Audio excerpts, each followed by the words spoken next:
You're unmuted.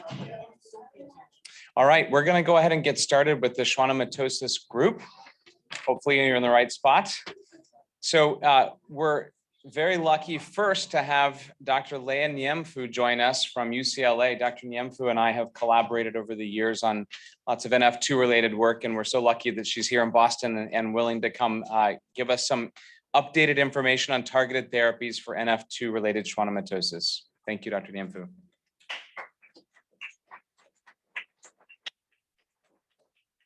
Well, thank you very much. It's actually a great pleasure to be here.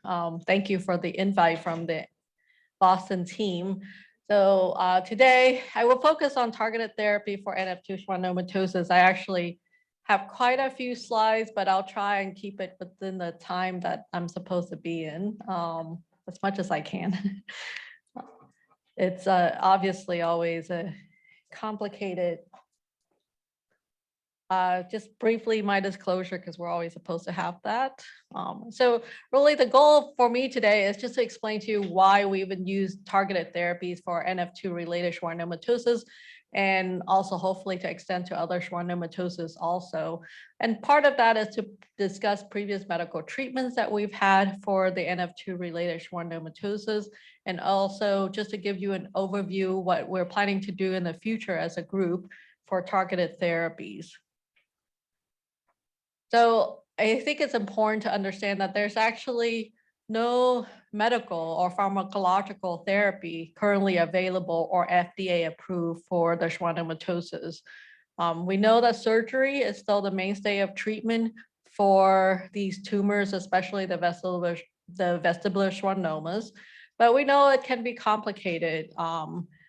VS resection themselves can come with neurologic deficit, and it often is seen more often than those with sporadic VS, mainly because these are patients who have two tumors on both sides of their head instead of just one, like most of the patients with sporadic vestibular schwannomas.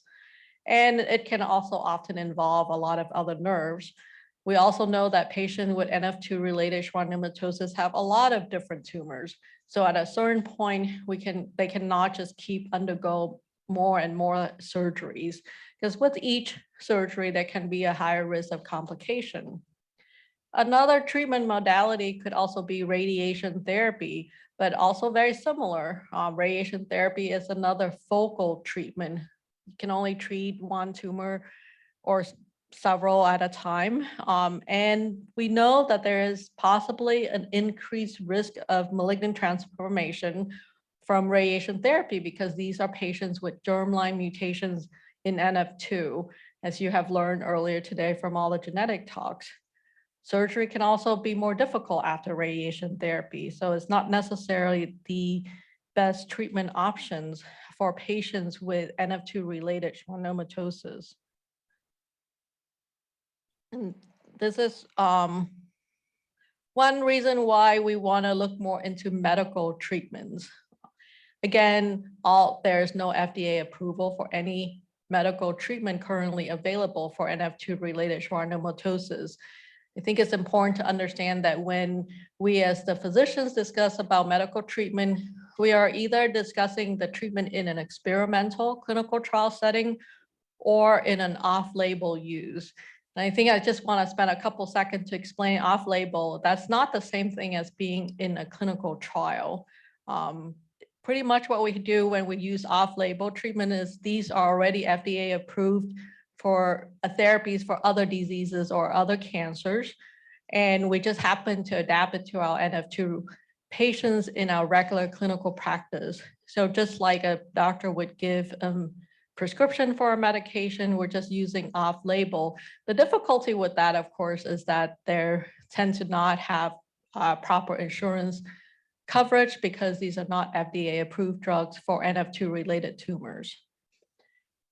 Other medical so what are the different types of medical treatments that we can use for tumor? One, maybe chemotherapies.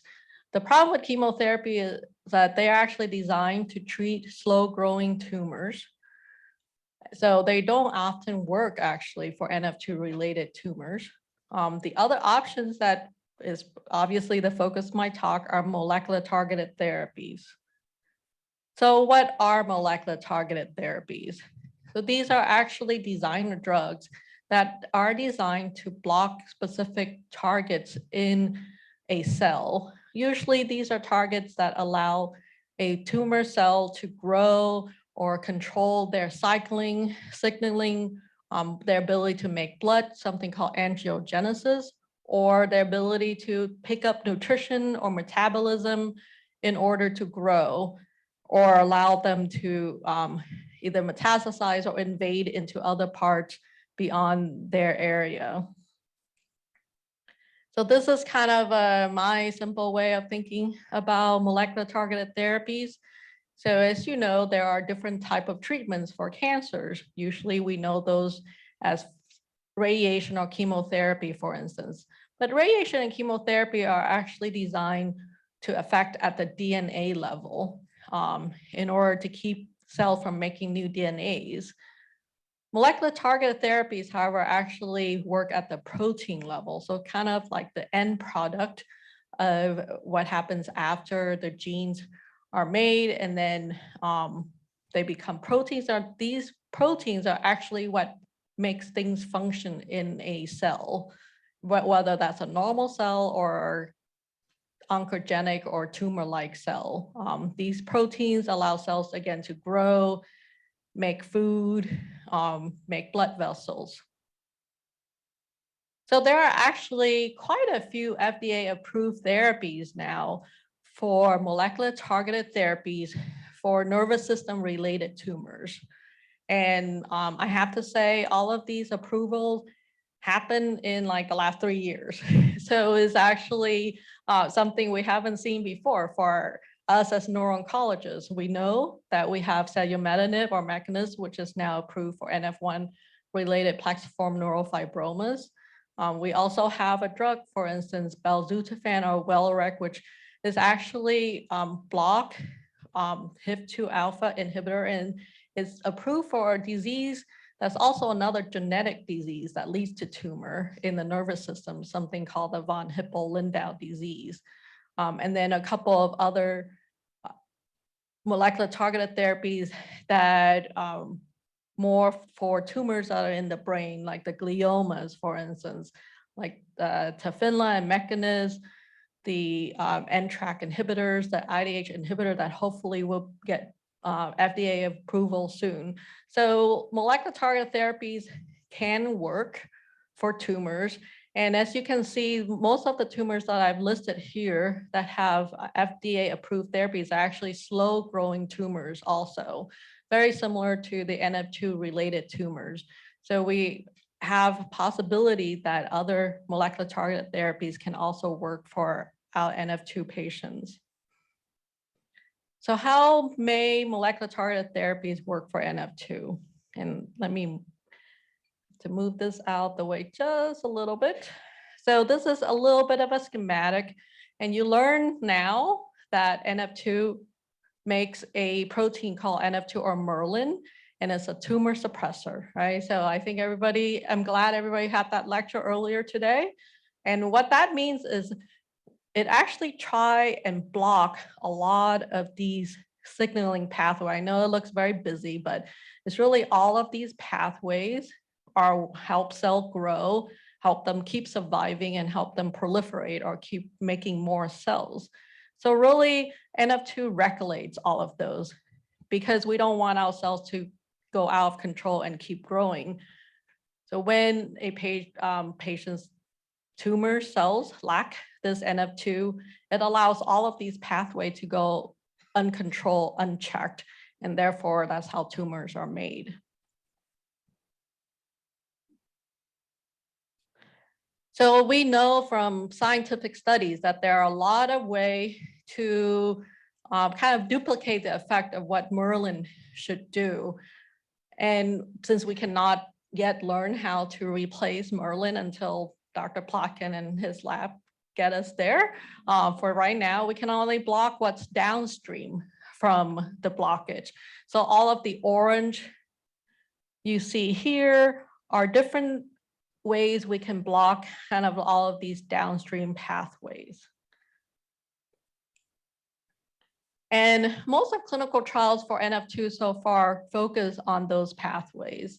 So these are the various clinical trials that we have had for NF2 related schwannomatosis. I'm just gonna try and focus on a couple of them because, for a time being, but I did steal this from Dr. Plotkin because he made a nice list. You can see a lot of these studies focus mostly on the angiogenic pathway, something called VEGF, or the mTOR inhibitors, or the EGFR inhibitors. So I'll go over those. So what are anti-angiogenic treatments? Those are actually treatments that can block blood vessels growth. NF2 tumors take up a lot of contrast if you've seen your MRIs, and we know that they make a lot of blood vessels. So it makes a lot of sense to try and stop blood vessels growth, so stop feeding the tumors. So some of those treatments have been in clinical trial, and the one that is best known is, of course, bevacizumab. There's been a couple of different clinical trials for bevacizumab. There's a lot of numbers on the slides, but I think the take-home point is that it actually not only led to tumor shrinkage in almost half of the patients who go on bevacizumab, but it also can improve hearing to about a third of the patients who go on this treatment. And this is one trial from Dr. Blakely, as well as the trial from Dr. Plotkin, that also showed that we don't necessarily have to give a very high dose of bevacizumab. Obviously, these trials also tell us that there can be adverse effects from bevacizumab, and so it limits us using it in long-term settings. So this is why, even though we have very good results from bevacizumab, we always want to look for better and other treatments too. So kind of my summary of it, realize that I'm sure you've all heard about bevacizumab. We as neuro-oncologists use it quite a bit for NF2 related vestibular schwannomas, but it's not an FDA approved treatment. So in this setting, we really do use it as an off-label treatment. It's very helpful to improve hearing. It can help us stabilize the tumor and in some cases also shrinkage, but there's potential long-term side effects. And so this is why it hasn't become the only treatment possible for NF2 related schwannomatosis. There are other anti-angiogenic agents that are being tested. One may be actually a vaccine where we can try and get a patient's immune system to go after cells that are making too much blood vessels. So potentially it may have less toxicity than bevacizumab itself. And this is a small study that came from Japan, and we're hoping that maybe in the US we'll be able to have a treatment like this in clinical trials soon. Another class of agents that we often use are the mTOR inhibitors. Again, another protein that is downstream from all of those pathways that NF2 is supposed to block.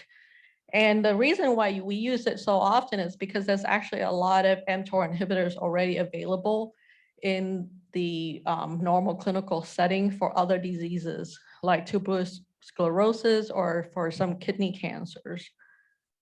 It's probably the one most commonly used one is everolimus, and that's been in several different clinical trials, kind of the ones listed here. We also did one with the French group, and we found that actually it really does help slow down tumor growth. It doesn't shrink tumor as well, but as you can see, before patients go on treatment, they are having kind of this high sloping curve of growth. But once they go on, which is the pink area, it's slowed down. Even if when they take a break, the tumor can grow again, but they can go back on it. It does stabilize tumors for a while, but again, doesn't last forever. Probably around 3 or 4 years, there does seem to be kind of the return to growth on these tumors. Another class of drug are what's called the receptor tyrosine kinase inhibitors. So these are medications that block usually at the beginning level of all of these cell signaling. Usually there's a receptor on the cells, and that tells the rest of the cell cycling signal to keep working. And the most common one that has been tried is something called EGFR inhibitor. So they're inhibitor of the epidermal growth factor receptor, which does exactly what you think it does, is make cells grow. We've had a couple of trials with alatinib and also lapatinib. Again, very similar to other trials, some patients do stabilize when they go on these drugs. They're actually all oral medications taken in on a daily basis. And in some, about a quarter of patients, they may actually have some tumor shrinkage. So it is possible to use them, but again, possibly not for all patients and not for long term. So, but they can be used in an off-label setting. Probably the most recent medication that we use as a receptor tyrosine kinase inhibitor is a medication called brigatinib. And this was used in the Intuit NF2 platform trial. It's technically an ALK inhibitor, but actually it blocks a lot of other kinase too. And this has already been presented.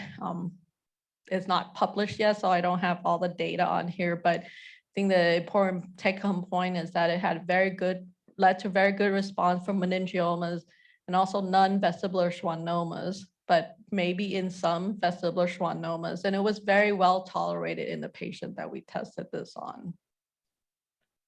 So just very quickly, what's out there that's coming up? There are several other trials for other targeted therapy and targeted inhibitors that are currently in clinical trials. But we're also hoping other modalities other than molecular target therapy, maybe viral gene therapy in a few years, perhaps looking at using immunotherapies or combining multiple of these targets together in one trial. The problem is you've seen kind of that big list that I showed you before. Most of these trials have been like single agent, take a while for us to get through a clinical trial. Well, I think it's very important for us to try and also learn how to have these clinical trials for our patients in a quicker fashion. And one of that is using the intent of NF2 clinical trials that we have. And that's kind of have two functions. One is that it's a platform trial, and that all patients with the same eligibility can go onto the trial with the same endpoint. So really any patients with neurofibromatosis type 2 related schwannomatosis, that is. And it's also a basket trial because in the past, most of the other clinical trials have focused on vestibular schwannoma, but in this platform basket trial, other tumor types can also enter the trial. And the hope is the trial can test multiple drugs at the same time. We already have our drug B actually, which is neratinib, another tyrosine kinase inhibitor. And we're hoping to come up with drug C, drug D. And if we have multiple drugs that can enter the trial all at the same time, we can get through these trials a lot faster and maybe even consider combination therapy in this kind of trial setting. So I think that's pretty much kind of the sum up of my discussion, is that molecular target therapy, I think, can be a very hopeful option for patients with NF2 related tumors. We do need a lot more preclinical research data so that we can find that drug to use in these trials. And in order for us to learn whether these drugs will work or not, we need proper clinical trials and fast clinical trial and also patient participations in order to move the field forward. So again, thank you for having me here.